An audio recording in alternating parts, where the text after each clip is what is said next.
Hear what just went down and it's matter to you. Charitable giving now has a cover charge. So that's right. You don't just give $100 and write it off anymore. The IRS put a bouncer at the door, and until you pay the minimum, you're not getting in. For individual, that cover charge is 0.5% of your AGI. For a corporation, it's 1% of taxable income.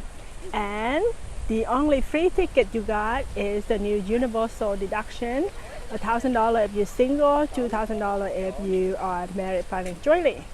So why should you care? Because if you don't understand it, you will give out of the goodness of your heart, but you will get zero tax benefit. And that money you could have used to give even more, right? Think about it like this. So every dollar you don't plan is a dollar the IRS keeps. Say you make $200K, you want to give $2,000 to charity. Under the new rules, only $1,000 counts because of the cover charge. Say you make $80K, you toss $200 to your favorite cause. Sorry, but that's below the $400 floor, so zero deduction. Even business aren't safe, like a $5 million corporation now has to give $50,000 before the deduction even starts. See why this matters? This isn't about greed. It isn't about leverage. Because when you play the game smart, you generously work harder. You keep more in your pocket and you can give more to the causes you love. I want you to picture this. So you walk up to a concert. Music is bumping inside, but the bouncer say, hold up, $50 to get in.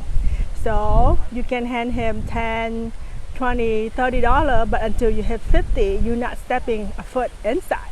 So that's the IRS now.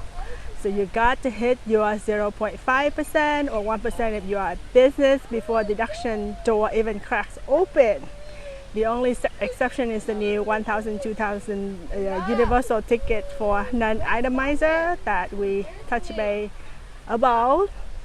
And then think about it like the skipping the line wristband. So it gets you a little benefit even if you are not itemizing. So what's the whole game, right? So the cover charge plus the universal ticket.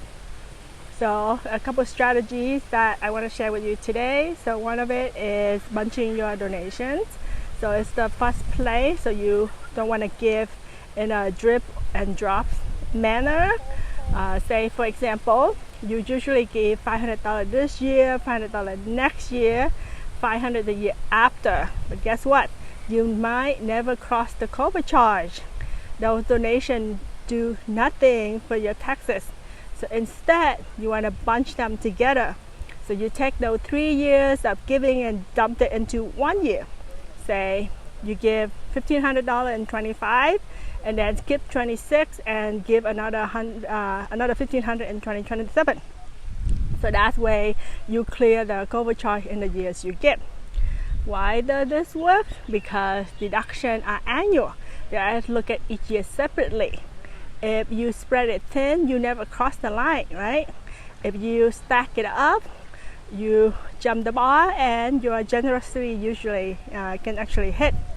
There's some pro tip for you. You want to pair bunching with a donor advice fund.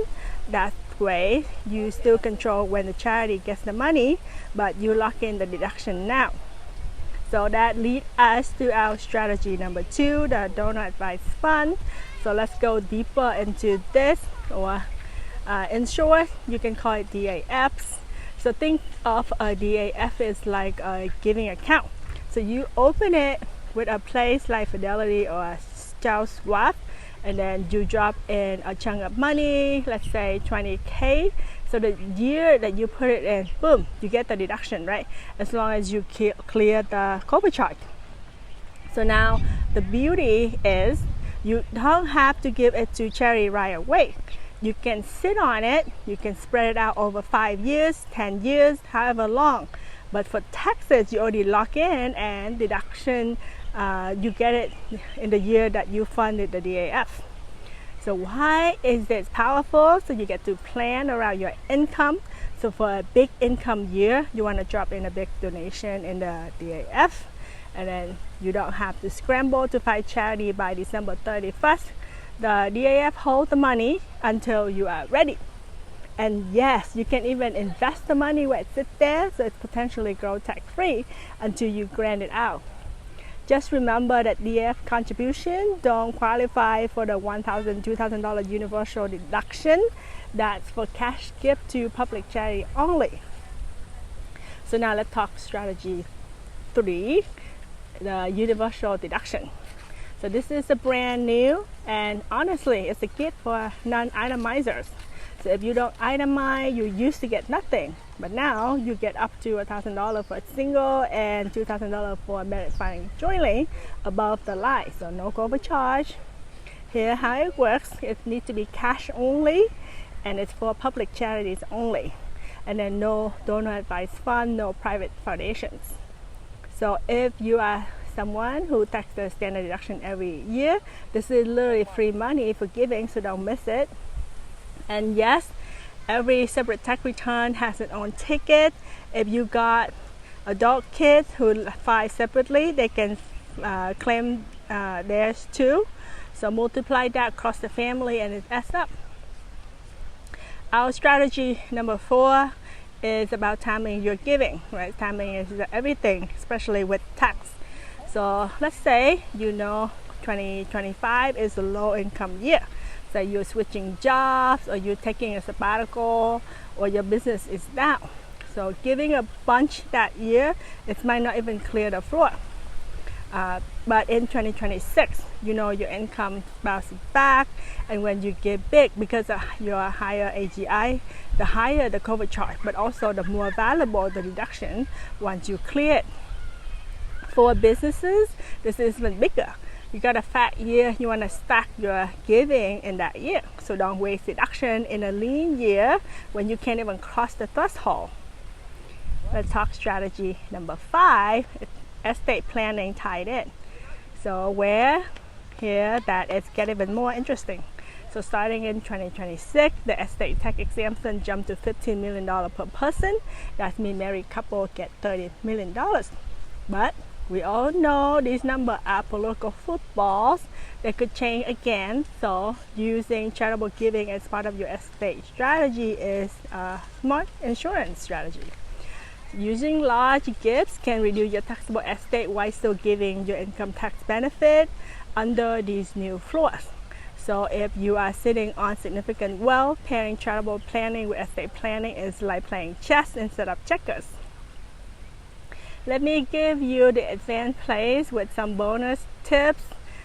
You want to give appreciate stock or crypto, don't sell it, pay tax, then give cash. You want to transfer the assets, so you want to avoid the capital gains and still get the deduction. That's double win, right?